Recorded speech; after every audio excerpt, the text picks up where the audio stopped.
సంఘ క్షేమాభివృద్ధి గురించి అనేక విషయాలు మనం నేర్చుకుంటూ ముందుకు వెళ్తా ఉన్నాం. ఈరోజు మరొక అంశాన్ని మనము ఆలోచన చేయబోతున్నాం. గత కొన్ని వారాలుగా సంఘముల గురించి చాలా విషయాలు మనము పరిశీలన చేస్తూ ఉన్నాం. సంఘ మర్మాన్ని గురించినటువంటి సత్యాలు మనం తెలుసుకున్నాం. అదే రీతిగా సంఘము అనే మాటలో ఉన్న అర్థాన్ని మనము తెలుసుకున్నాం. ఆ తర్వాత బోధకుని మధ్య ఉన్న సంబంధ బాంధవ్యాల గురించి మనం తెలుసుకున్నాం. ఈరోజు మరొక అంశాన్ని మనము తెలుసుకోబోతున్నాం. సంఘ సభ్యత్వము, ద మెంబర్షిప్ ఆఫ్ చర్చ్. సంఘ సభ్యత్వమును గురించి బైబిల్ ఏమని మాట్లాడుతూ ఉంది? సంఘ సభ్యత్వము, సంఘ సభ్యులు గురించి బైబిల్ ఏమని చెబుతా ఉంది అని మనం జాగ్రత్తగా ఆలోచన చేసినప్పుడు, క్రొత్త నిబంధనలో మనము కొన్ని సందర్భాలు పరిశుద్ధాత్మ దేవుడు సిద్ధపరిచిన కొన్ని అంశాలను మనము చూస్తూ ఉన్నప్పుడు ఎన్నో అద్భుతమైన సత్యాలు కనబడతాయి. పౌలు అంటాడు సంఘ సభ్యత్వాన్ని గురించి మాట్లాడుతూ, కొరింథీయులకు రాసిన మొదటి పత్రిక 12వ అధ్యాయంలో చాలా విశేషమైన వివరణ సంఘాన్ని గురించి మాట్లాడుతూ 11వ వచనంలో ఒక అద్భుతమైన మాట జ్ఞాపకము చేశాడు. ఎలాగనగా యూదులమైనను గ్రీకు దేశస్థులమైనను దాసులమైనను స్వతంత్రమైన మనమందరము ఒక్క శరీరములోనికి ఒక్క ఆత్మయందే బాప్తిస్మము పొందితిమి, మనమందరము ఒక్క ఆత్మను పానము చేసిన వారమైతిని అని చూడాడు.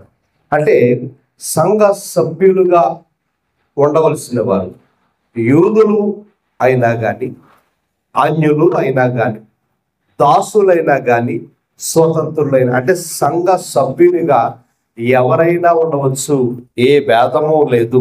కానీ ఎవరు సంఘ సభ్యులు అంటే ఎవరైతే బాప్తిస్మం పొందుతారో వాళ్ళ మాత్రమే సంఘ సభ్యులు అని లేఖనం ఎంతో స్పష్టంగా చెబుతా ఉంది. జాగ్రత్తగా మనం ఆలోచన చేసినప్పుడు సంఘ సభ్యునిగా అంటే ఎవరైతే ప్రభువుని ఒప్పుకొని ప్రభువులోనికి బాప్తిస్మం పొందారో వాళ్ళు ప్రభు యొక్క అమూల్యమైన రక్తములో కడగబడిన వారు ప్రభువు చేత పాపములు కడిగించుకోబడిన వారిగా లేఖనం ఎంతో స్పష్టంగా చెప్తుంది. వాళ్ళ మాత్రమే సంఘ సభ్యులు. సంఘ సభ్యులు అనే మాట లేఖనం ప్రకారంగా మనము ఆలోచన చేసినప్పుడు రక్షింపబడిన వారు మాత్రమే సంఘ సభ్యులు. వాళ్ళలో యూదులు ఉండవచ్చు, వాళ్ళలో అన్యులు ఉండవచ్చు, వాళ్ళలో యజమానులు ఉండవచ్చు, వాళ్ళలో దాసులు ఉండవచ్చు అని పౌలు ఎంతో చక్కగా చెబుతూ అద్భుతమైన సత్యాన్ని చెబుతున్నాడు. సంఘము ఒక్క శరీరముగా ఉంది. అంటే సంఘము సభ్యుల సంఖ్యగా ఇక్కడ వివరించబడలేదు కానీ, సంఘము ఒక కట్టడముగా ఇక్కడ వివరించబడలేదు కానీ, సంఘము ఒక ప్రాకారముగా ఇక్కడ వివరించబడలేదు కానీ, సంఘము అనగా ప్రభు యొక్క శరీరము. ప్రభు శరీరములో ఎవరు సభ్యులు అంటే ఎవరైతే నమ్మి బాప్తిస్మము పొందుతారో వాళ్ళందరూ కూడా సంఘ సభ్యులు అని లేఖనం ఎంతో స్పష్టంగా మనకు బోధిస్తూ ఉంది. రెండు సంఘాలు మనకు కనబడతాయి. ఒకటి స్థానిక సంఘము, రెండవది సార్వత్రిక సంఘము. స్థానిక సంఘము అనగా మనము ఒక గ్రామములో కూడుకునే స్థలాన్ని, దేవుని ఆరాధించే స్థలాన్ని ఏమంటామంటే స్థానిక సంఘము. సార్వత్రిక సంఘం అంటే ప్రపంచంలో ఉన్న స్థానిక సంఘాలన్నీ దేనిలోనికి వస్తాయంటే సార్వత్రిక సంఘములోనికి వస్తాయి. అంటే సార్వత్రిక సంఘములో సభ్యులుగా ఉన్న, స్థానిక సంఘములో సభ్యులుగా ఉన్న ఎవరు సభ్యులు అంటే ఎవరైతే నమ్మి బాప్తిస్మము పొందుతారో వాళ్ళు సభ్యులు అని లేఖనం చెబుతా ఉంది. ఎవరైతే సంఘములో సభ్యత్వము తీసుకుంటారో దేవుడు వారికి కొన్ని వరాలు ఇచ్చాడు. ఎవరికి ఇచ్చాడు వరాలు చెప్పాలి? దేవుడు సంఘ సభ్యులకు ఎవరికి ఇచ్చాడు వరాలు? సంఘ సభ్యులకు వరాలు ఇచ్చాడు. జాగ్రత్తగా మనం ఆలోచన చేయాలి. దేవుడు సంఘానికే వరాలు ఇచ్చాడు అని లేఖనం ఎంతో స్పష్టంగా చెబుతా ఉంది. ఇంతకీ ఎన్ని రకాల వరాలు ఉన్నాయి అని మనం ఆలోచన చేసినప్పుడు కొరింథీయులకు రాసిన మొదటి పత్రిక 12వ అధ్యాయములో 9 వరాల గురించి వ్రాయబడ్డది. అదే రీతిగా రోమాపత్రిక 12వ అధ్యాయములో 6 వరాలు వ్రాయబడ్డది. అలాగే ఎఫెసీ పత్రిక 4వ అధ్యాయములో 5 వరాలు. అంటే ఇంచుమించు దేవుడు సంఘానికి 20 రకాల ఆత్మీయ వరాలు ఇచ్చాడు అని లేఖనము స్పష్టంగా చెబుతా ఉంది. ఎవరికి ఇచ్చాడు దేవుడు వరాలు? ఎవరైతే సంఘములో సభ్యత్వము కలిగి ఉన్నారో, అనగా ఎవరైతే నమ్మి బాప్తిస్మం పొందారో దేవుడు వారికి 20 రకాల వరాలతో నడిపిస్తూ ఉన్నాడు అని లేఖనం చెబుతా ఉంది. మీరు గమనించాలి. అంటే వరము అనేది దైవజనునికి ఇవ్వబడిందా, వరము అనేది సంఘానికి ఇవ్వబడిందా అంటే బైబిల్ చెబుతా ఉంది వరములు దేవుడు సంఘానికి ఇచ్చాడు. ఈ విషయం జాగ్రత్తగా గమనించాలి. ఎందుకంటే చాలా సందర్భాల్లో నేటి ఆధునిక సమాజంలో 9 ఆత్మవరాలు కలిగిన దైవజనులు, ఆత్మీయ వరాలు కలిగిన దైవజనులు అనే పదాలు మనం తరచూ వింటూ ఉంటాము. అప్పుడు అనిపిస్తుంది మన అయ్యగారికి ఏ వరం లేదా అనిపిస్తుందా? చాలా మంది దైవజనులకి ఎన్ని ఉన్నాయి? 4 ఏసు ఉన్నాయి, 5 ఏసు ఉన్నాయి. కొంతమందికి అనేక ఆత్మవరాలు ఉన్నాయి. ఇదేంటి మన అయ్యగారికి ఏ వరము లేదా అని అనిపిస్తుంది. వరాలు దేవుడు అయ్యగారులకు ఇవ్వలేదు. వరాలు దేవుడు ఎవరికి ఇచ్చాడు అంటే సంఘములో ఉన్న సభ్యులకు ఇచ్చాడు. అందులో దైవజనులు ఉంటారు, అందులో విశ్వాసులు ఉంటారు, అందులో సంఘ పెద్దలు ఉంటారు, అందులో పరిచయం చేసేవారు ఉంటారు. ఎవరైనా కావచ్చు, కానీ దేవుడు వరాలను ఎవరికి ఇచ్చాడు అంటే చెప్పాలి సంఘమునకు ఇచ్చాడు. జాగ్రత్తగా ఏమేమి వరాలు ఉన్నాయి అని ఒక్కసారి కొంచెం మనం లోతుగా పరిశీలన చేసినప్పుడు అపోస్తుల కార్యాలు దానికి ముందుగా ఒక మాట చదువుదాము. కొరింథీయులకు రాసిన మొదటి పత్రిక 12వ అధ్యాయము. ఎన్నో అధ్యాయము? 12వ అధ్యాయములో కొన్ని వరాలు రాయబడ్డాయి. జాగ్రత్తగా మనము ఆలోచన చేసినప్పుడు అందులో మనం జాగ్రత్తగా చదివితే మీరు ఇంటికి వెళ్ళి చదువుకోవాలి. జాగ్రత్తగా మొదటి అధ్యాయము నుండి 11వ వచనం వరకు. కొరింథీయులకు రాసిన మొదటి పత్రిక 12వ అధ్యాయము మొదటి వచనం నుండి 11వ వచనం వరకు చదివితే అంటూ ఉన్నాడు, దేవుడట ఆత్మ మూలముగా బుద్ధి వాక్యము ఇదొక వరం. ఏ వాక్యం చెప్పండి? బుద్ధి వాక్యము అనేది ఒక వరం. రెండవది జ్ఞాన వాక్యము అనేది ఒక వరం. అంటే వాక్యములో 2 రకాలు ఉన్నాయి. ఎన్ని రకాలు చెప్పండి? ఒకటి బుద్ధి వాక్యము, రెండవది జ్ఞాన వాక్యం. ఇప్పుడు బుద్ధి వాక్యం అంటే ఏమిటి, జ్ఞాన వాక్యం అంటే ఏమిటి మీకు అర్థం అవడానికి నేను చెప్పాలని ఆశపడుతూ ఉన్నాను. బుద్ధి వాక్యం అంటే ఏమిటి, జ్ఞాన వాక్యం అంటే ఏమిటి? ఎవరైనా చెప్పగలరా? వాక్యము 2 రకాలుగా ఉంది, 2 వరాలుగా అది ఇవ్వబడింది. ఒకటేంటి? బుద్ధి వాక్యము కదా, ద వర్డ్ ఆఫ్ నాలెడ్జ్. రెండవది జ్ఞాన వాక్యము, ద వర్డ్ ఆఫ్ విజ్డమ్. 2 రకాల.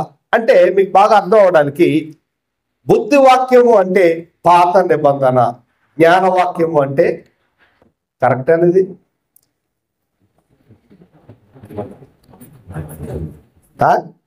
బుద్ధి వాక్యము అంటే పాత నిబంధన, జ్ఞాన వాక్యం అంటే క్రొత్త నిబంధన. ఇది కరెక్టేనా నేను అంటున్నాను? మీకు అర్థం అవడానికి ఒక వచనాన్ని చదువుతాం. కొరింథీయులకు రాసిన మొదటి పత్రిక 10వ అధ్యాయము. తీసారా? 11వ వచనం. ఈ సంగతులు దృష్టాంతములుగా వారికి సంభవించి యుగాంతమందున్న మనకి బుద్ధి కలుగుటకై వ్రాయబడెను. ఏం కలగడానికి రాయబడాయట అంటే పాత నిబంధన అంతా దేని కొరకు రాయబడింది? మనకేం చెప్పడానికి? బాగా చెప్పాలి, బుద్ధి చెప్పడానికి. ఎవరన్నా పాత నిబంధన ఎందుకు అంటే ఒరే నీకు బుద్ధి తెచ్చుకోవడానికి అని చెప్తున్నాడు. బైబిలే చెప్తుంది. అంటే పాత నిబంధన మనకేం చెప్తుందంటే బుద్ధి చెప్తుంది. కొత్త నిబంధన మనకేం చెప్తుందంటే జ్ఞానాన్ని చెబుతుంది.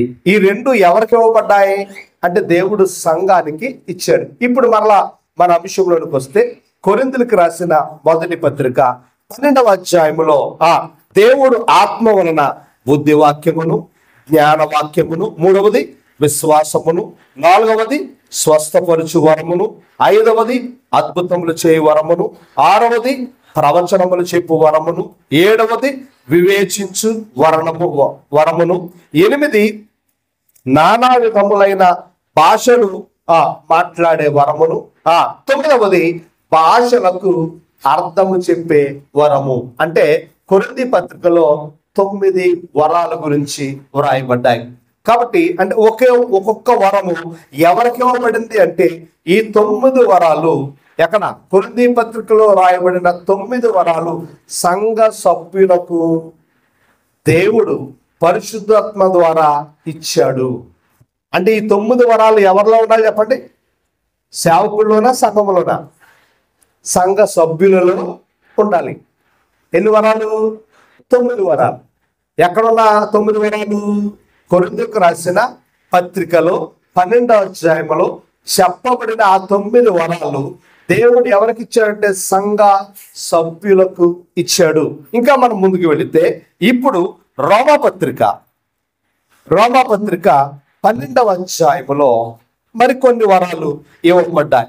ఈ రోమాపత్రిక 12వ అధ్యాయము జాగ్రత్తగా మీరు అంతా చదవాలి. అందులో ఇవ్వబడిన వరాలలో మొట్టమొదటి వరము పరిచర్య చేసే వరం. ఏ వరం చెప్పండి? పరిచర్య.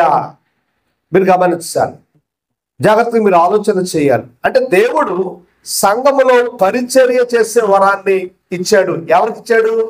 సంఘానికి ఇచ్చాడు. అందుకనే ఆ వరాన్ని కలిగిన వారు పరిచర్య బాగా చేస్తారు. ఏ వరాన్ని కలిగిన వారు? పరిచర్య చేసే వరాన్ని కలిగిన వారు. తర్వాత రాయబడింది బోధించే వరం. ఏ వరం అట? బోధించే వరం 2వది. 3వదిగా హెచ్చరించే వరం. ఏ వరం చెప్పండి? 3వది హెచ్చరించే వరం. కొన్ని సందర్భాల్లో సంఘాన్ని హెచ్చరించిన సందర్భాలు ఉంటాయి. యవన పిల్లలను హెచ్చరించే సందర్భాలు ఉంటాయి. చిన్న పిల్లలను హెచ్చరించే సందర్భాలు ఉంటాయి. ఇది సంఘానికి ఇవ్వబడింది ఏ వరం అంటే హెచ్చరించే వరం. 3వది పంచిపెట్టే వరం.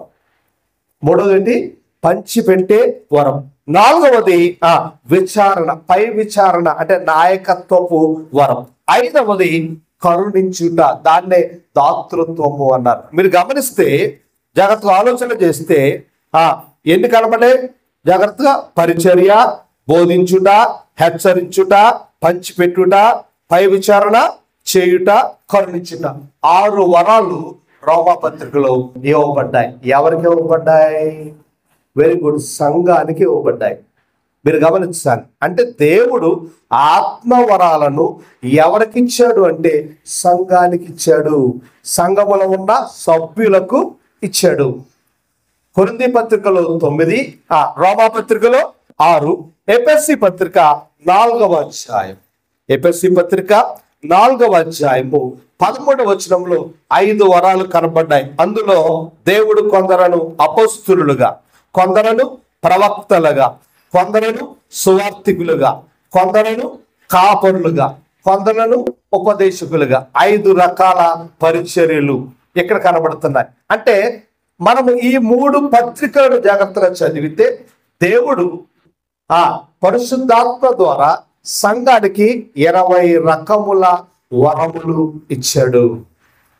ఎవరికి? స్థానిక సంఘానికి. స్థానిక సంఘములో ఉన్న సభ్యులు ఎన్ని వరాలు కలిగి ఉండాలి చెప్పాలి మీరు? 20 రకాల వరాలు కలిగి ఉండాలి. అంటే మన సంఘములో సభ్యులు ఎంతమంది ఉన్నారు అనేది ముఖ్యం కాదు, కానీ వరాలు ఎంతమంది కలిగి ఉన్నారు అన్నదే ముఖ్యం. ఏం కలిగి ఉన్నది?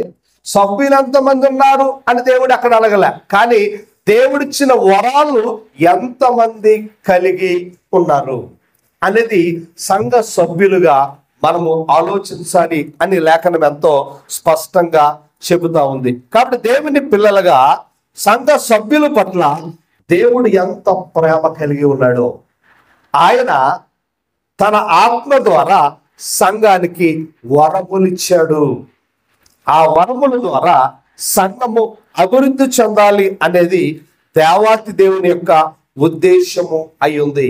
ఇప్పుడు ఈ వరం అందరికా కొందరికా చెప్పాలి. ఈ 9 వరాలు అందరికా కొందరికా అని మనం ఆలోచన చేసినప్పుడు మీకు అర్థం అవడానికి ఆ కొరింథీయులకు రాసిన మొదటి పత్రిక 12వ అధ్యాయం తీసారా? 12వ అధ్యాయము 18వ వచనాన్ని చదువుదాం. అయితే దేవుడు అవయవములలో ప్రతిదానిని తన చిత్త ప్రకారము శరీరములో నుంచెను. ప్రతి అవయవము దేవుని పని కొరకు ఇవ్వబడింది. చెప్పాలి, ప్రతి అవయవము దేనికి ఇవ్వబడింది?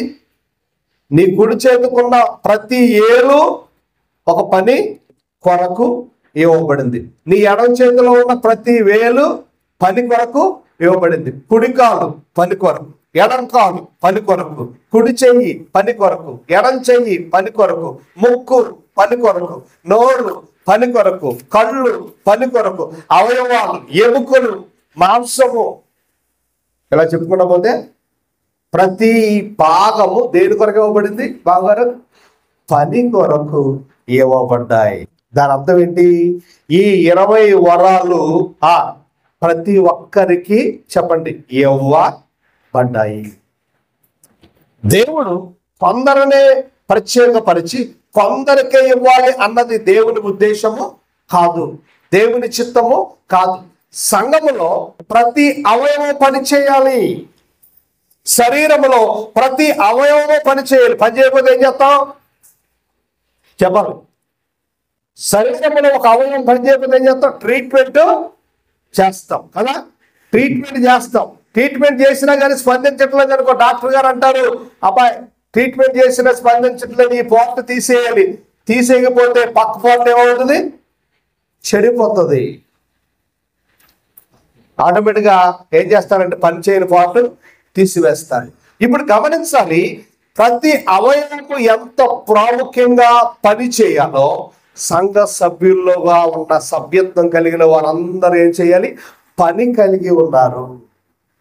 ఏ పని కలిగి ఉన్నారు? దేవుడు సంఘానికి ఇచ్చిన ఆత్మవరాలతో నింపబడి వారేం చేయాలి? పని చేయాలి. అంటే సంఘ సభ్యులందరికీ దేవుడు కృపావరములు ఇచ్చాడు, అందరికీ ఇచ్చాడు అని లేఖనము చెబుతా ఉంది. జాగ్రత్తగా మనం ఆలోచన చేసినప్పుడు ప్రతి సభ్యునికి పరిచర్య చేయవలసిన అవసరత ఉందని లేఖనమే చెబుతా ఉంది. ఒకసారి చూద్దాము. కొరింథీయులకు రాసిన మొదటి పత్రిక 12వ అధ్యాయం తీసారా? 12వ అధ్యాయము మనం జాగ్రత్తగా చూస్తే 5-6 వచనాలు మనం చూద్దాం. మరియు పరిచర్యలు నానా విధములుగా ఉన్నవి, ప్రభువు ఒక్కడే. నానా విధములైన కార్యములు కలవు గాని అందరిలో అన్నిటినీ జరిగించు దేవుడు ఒక్కడే. అందరిలో, ఎవరిలో? అందరూ పరిచర్య చేయాలి అన్నాడా? కొందరు చేయాలన్నాడా? చెప్పాలి. 20 ఆత్మవరాలు అందరూ పని చేయాలని ఇచ్చాడా? కొందరు మాత్రమే పని చేయాలని ఇచ్చాడా? చెప్పాలి. అందరూ పని చేయాలి, అందరూ పరిచర్య చేయాలి. ఇది ఎవరి ఉద్దేశము? దేవాతి దేవుని ఉద్దేశం. అందుకే మర్మమై ఉన్న సంఘాన్ని ప్రభు స్థాపించాడు. కాబట్టి సంఘ సభ్యులుగా ఉన్నవారు అందరూ అనేక రకాల పరిచర్యలు ఉండవచ్చు, కానీ ప్రతి వ్యక్తి ఖచ్చితంగా ఏదొక పరిచర్యలో పాలిభాగస్తుడై ఉండి తీరాలి. ఇది సంఘము యొక్క క్రమము అని లేఖనము చెబుతా ఉంది. సంఘములో ఉన్న ప్రతి సభ్యునికి వరం ఇవ్వబడింది. ప్రతి సభ్యుడు పరిచర్యలో పాలిభాగస్తుడై ఉండాలి. నేను మిమ్మల్ని అడుగుతా ఉన్నాను, 20 వరాలు ఒకరిలో ఉంటే ఒకరు ఉంటే సరిపోరా? సంఘంలో 20 వరాలు ఒక్కరికే ఇచ్చి ఆ ఒక్కరినే సభ్యులుగా ఉంచితే సరిపోదా? అంటే లేఖనం ఏం చెప్తుందో చూద్దాం ఒకసారి. లేఖనం వాక్యం ఏం చెబుతుందో చూద్దాం ఒకసారి. కొరింథీయులకు రాసిన మొదటి పత్రిక 12వ అధ్యాయము 17వ వచనం ఈ రీతిగా మాట్లాడుతూ ఉంది. శరీరమంతయు కన్నైతే వినుట ఎక్కడ? శరీరమంతయు వినుట అయితే వాసన చూచుట ఎక్కడ? అంటే శరీరమంతా ఒకే కన్ను ఉందనుకో, మరి వింటాక చేయి ఉండాలి. శరీరం అంతా చెవే ఉందనుకో, వాసన పెంచడానికి ఏముండాలి? ముక్కు ఉండాలి. అంటే సంఘములో ఒకరుంటే సరిపోదు, సంఘములో అందరూ ఉండాలి. సంఘములో అందరూ సభ్యులుగా ఉండాలి. ఒక్కరుంటే సరిపోదు. మరి అందరూ ఏం చేయాలి? అందరూ ఆత్మవరాలు కలిగి ఉండాలి. ఆత్మవరాలు కలిగిన అందరూ ఏం చేయాలి? వారి వారి పరిచర్య ధర్మాన్ని నిర్వర్తించాలి అని లేఖనం చెబుతా ఉంది. అంటే సంఘ సభ్యుల యొక్క బాధ్యత ఏమిటంటే, సంఘ సభ్యులు నెంబర్ 1 ఆత్మవరాలు కలిగి ఉండాలి. రెండవది, దేవుడు వారికి ఇచ్చిన ఆ ఆత్మవరముతో పరిచర్యను జరిగించాలి. మూడవది, సంఘములో అనేక సభ్యులు ఉండాలి అని లేఖనము చెబుతా ఉంది. జాగ్రత్తగా మనము ఆలోచన చేసినప్పుడు ఒక అద్భుతమైన మాట మీ ముందు ఉంచాలని ఇష్టపడుతూ ఉన్నాను. ఒకసారి మనము చూద్దాం, అసలు దేవుడు మనలను సంఘములో ఒక అవయవంగా ఎందుకు ఉంచాడు? ఒక సభ్యునిగా ఎందుకు ఉంచాడు? అంటే నేను మందిరానికి ఎందుకు రావాలి? నా అవసరాలు తీర్చుకోవడానికి రావాలా?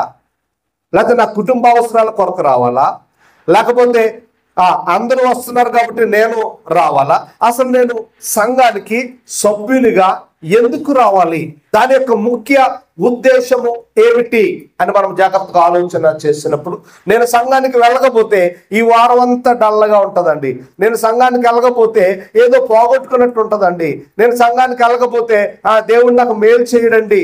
నేను సంఘానికి వెళ్ళకపోతే నాకు సమస్య వస్తుందండి అని అనుకునే సందర్భాలు చాలా మంది జీవితాల్లో ఉంటాయి. కానీ దేవుడు సంఘములో సభ్యత్వము ఎందుకు ఇచ్చాడు అంటే, ఒక అద్భుతమైన మాట లేఖనం మాట్లాడుతూ ఉంది. 18వ వచనం ఇందాక మనం చదువుకున్నాము, మరొక్కసారి ఆ మాట చదువుదాము. 18వ వచనం ఏమంటున్నాడంటే, 12వ అధ్యాయం 18వ వచనంలో ప్రతి దానిని తన చిత్త ప్రకారము, అంటే దేవుని చిత్త ప్రకారము, దేవుడు మనకేమి ఇచ్చాడంటే సంఘములో సభ్యత్వము ఇచ్చాడు. ఎవరి చిత్త ప్రకారం అంటే దేవుని చిత్తం, దేవుడికి ఇష్టం. నేను సభ్యునిగా ఉండడం అనేది దేవుని ఇష్టం, నీవు సభ్యునిగా ఉండడం అనేది దేవుని ఇష్టం. ఉండడమే కాదు, ఏం కలిగి ఉండాలి? ఆత్మవరాన్ని కలిగి ఉండాలి. ఆత్మవరాన్ని కలిగి ఉండడమే కాదు, ఆ ఆత్మవరము ద్వారా నువ్వు పరిచర్య చెయ్యాలి అనేది దేవాది దేవుడు సంకల్పించాడు అని లేఖనము చెబుతా ఉంది. దేవుని పిల్లలుగా ప్రతి సభ్యుడు పరిచర్య చేయాలా? కొందరే చేస్తే సరిపోదా? ఒక ఇద్దరు, ఒక ముగ్గురు, ఒక నలుగురు, ఒక 10 మందో చేస్తే సరిపోదా? అందరూ చేయాలా అని మనం ఆలోచన చేసినప్పుడు ఒక అద్భుతమైన మాట కొరింథీయులకు రాసిన పత్రికలోనే లేఖనము మాట్లాడుతూ ఉంది. ఏమని మాట్లాడుతూ ఉందంటే 12వ అధ్యాయం. ఎందుకంటే చాలా సందర్భాల్లో మనం అనుకుంటూ ఉంటాం, ఈ పని నేను చేస్తానులే, నువ్వు చెయ్యక్కర్లేదు, ఆ పని నేను చేస్తానులే, నువ్వు చెయ్యక్కర్లేదు అని మనం ఏం చేస్తామంటే వంతులు వేసుకుంటా ఉంటాం. కొంతమంది అదే పని చేస్తూ ఉంటారు, కొంతమంది అదే పని చేస్తూ ఉంటారు. ఇలాగ వంతుల ప్రకారంగా కొంతమంది ఏం చేస్తారు, చేసేవాళ్ళే చేస్తారు, చేయని ఎప్పటికీ చేయరు. చేసేవాళ్ళు మాత్రం చేస్తూ ఉంటారు, చేయని వాళ్ళు ఎప్పటికీ చేయరు కదా. చేసేవారికి ఏం పెడతారంటే పేర్లు పెడతారు, మనకు తెలుసు. కానీ లేఖనం ఏం చెబుతా ఉంది? సంఘ సభ్యుడిగా లేఖనం ఏం చెబుతా ఉంది అని మనం ఆలోచన చేసినప్పుడు 12వ అధ్యాయం కొరింథీయులకు రాసిన మొదటి పత్రిక 12వ అధ్యాయము 21వ వచనం అంటాడు, గనుక కన్ను చేతితో నీవు నాకు అక్కర్లేదు అని చెప్పజాలదు, తల పాదముతో మీరు నాకు అక్కర్లేదు అని చెప్పజాలదు. అయితే అంతేకాదు, శరీరం యొక్క అవయవంలో ఏది మన బలహీనులుగా కనబడునో అవి మరి అవశ్యములే. శరీరములో ఏ అవయవములు ఘనములేనుగా తల ఉంచునో ఆ అవయవములు మరి ఎక్కువగా ఘనపరుచుచున్నాను. అంటే శరీరములో ఉన్న ప్రతి సభ్యుడు నువ్వు చేయకూడదు, నేను చెయ్యాలి, నేను చేయకూడదు, నువ్వు చెయ్యాలి అని అనకూడదు. ఎందుకంటే ఇది అందరూ కలిసి చెయ్యవలసిన పరిచర్య. అదే నిజమైన సంఘ సభ్యత్వము. సంఘ సభ్యత్వము, సంఘ సభ్యులు అందరూ కలిసి పనిచేయాలంట. చేసేవారిని నువ్వు చేయకూడదు అని అనకూడదట. చేసేవారితో అందరూ కలిసి ఏం చేయాలి? పరిచర్య చెయ్యాలి. అంటే దేవుడు సంఘానికి ఎలాంటి క్రమాన్ని సిద్ధపరిచాడో జాగ్రత్తగా మనము ఆలోచన చెయ్యాలి. అంటే సంఘం అంతా పరిచర్యలో పాలు పంపులు పొందుకోవాలి అని లేఖనము చెబుతా ఉంది. ఇంకా మనము ముందుకు వెళితే సంఘాన్ని గురించి మరొక అద్భుతమైన మాట ఎఫెసీ పత్రికలో రాయబడింది. ఒకసారి చూద్దాం. ఎఫెసీ పత్రికలో ఒక శ్రేష్టమైన మాట మీ ముందు ఉంచి నేను త్వరగా ముగింపులోకి వెళ్ళాలని ఆశపడుతూ ఉన్నాను. ఎఫెసీ పత్రిక 4వ అధ్యాయము ఒకసారి చదువుదామా? ఎఫెసీ పత్రిక 4వ అధ్యాయము 16వ వచనం చదువుదాం. పౌలు ఒక అద్భుతమైన విషయాన్ని మాట్లాడుతూ ఉన్నాడు. ఎఫెసీ పత్రిక 4వ అధ్యాయము 16వ వచనం. ఆయన శిరస్సు అయి ఉన్నాడు, ఆయన నుండి సర్వ శరీరము చక్కగా అమర్చబడి తనలోనున్న ప్రతి అవయవము తన పరిమాణము చొప్పున పని చేయుచుండగా ప్రతి కీలు వలన కలిగిన బలము చేత అతకబడి ప్రాణయందు తనకు క్షేమాభివృద్ధి కలిగినట్లు శరీరమునకు అభివృద్ధి కలుగుతున్నది. అంటే ఒక అవయవం పనిచేస్తూ ఉంటే మరొక అవయవం ఏం చేస్తుంది? కాళ్ళు నడుస్తూ ఉన్నాయి అనుకోండి, కాళ్ళు నడుస్తూ ఉన్నాయి, చెమట కారుతుంది, చెయ్యి ఏం చేస్తుంది? చెప్పాలి, చక్కగా తుడుస్తుంది. అంటే ఒకరు పని చేస్తూ ఉంటే మిగిలిన వారు ఏం చేయాలి? ఆ పని చేసే వారికి సహకరించాలి. ఇప్పుడు కాళ్ళు నడుస్తూ ఉన్నప్పుడు చేతులు సహకరించలేదు అనుకో, చెమట ఎక్కువైపోతే చెమట ఎలా కారిపోతా ఉంటుంది, కళ్ళు కనపడం, ముందుకి పడిపోతాం. ముందుకు పడకుండా ఉండాలి అంటే కారుతున్న చెమట తొడవాలి. అంటే చెయ్యి వచ్చి ఆ చెమటను తొడవాలి. అంటే ప్రతి అవయవం సంఘములో ఒక అవయవం పనిచేస్తూ ఉన్నప్పుడు మిగిలిన అవయవాలన్నీ ఏం చేయాలి? సహాయం. కాళ్ళు నడుస్తున్నాయి కదా, కళ్ళు నాకెందుకు, నిద్రపోతా ఉంటే నిద్రపోయినాయి అనుకో, కాళ్ళు ఏం చేస్తున్నాయి? నడుస్తున్నాయి. కళ్ళు అనుకుంటాయి నాకు పనే ఉంది అని నిద్రపోతే ఏముంది? రాడు తడిగి ముందుకు బోర్లాగా పడతాం. అంటే ఒక అవయవం పనిచేస్తూ ఉన్నప్పుడు మరొక అవయవం ఏం చేయాలి? సహాయము చేయాలి. ఇది సంఘ సభ్యత్వం యొక్క క్రమము అని లేఖనం ఎంతో స్పష్టంగా చెబుతా ఉంది. ఇప్పుడు మనం గమనిస్తే ఇంతవరకు మనము విన్న విషయాలు ఆలోచన చేస్తే దేవుడు సంఘానికి ఏమిచ్చాడు? వరములు ఇచ్చాడు. రెండవది ఆ వరములు అందరికీ ఇచ్చాడు. మూడవది ఆ వరముల ద్వారా అందరూ పరిచర్య చెయ్యాలి. నాలుగవది ఎవరైతే పరిచర్యలో ఉన్నారో మిగిలిన వారు వారికి ఏం చేయాలి? సహాయము చేయాలి. ఇది సంఘ సభ్యత్వము యొక్క క్రమము అని లేఖనము బోధిస్తూ ఉంది. ఇలాగా ఒకరికొకరు సహాయం చేసుకుంటూ ఐక్యతగా నడవడమే సంఘ సభ్యత్వము యొక్క ముఖ్య ఉద్దేశం. దేవుడు సంఘానికి సభ్యులుగా నన్ను ఎందుకు వచ్చాడు అంటే ఆయన చిత్తాన్ని నెరవేర్చడానికి నేను సభ్యుడిగా వచ్చాను. ఆయన చిత్తాన్ని నెరవేర్చడానికి నేను వరమును కలిగి ఉన్నాను.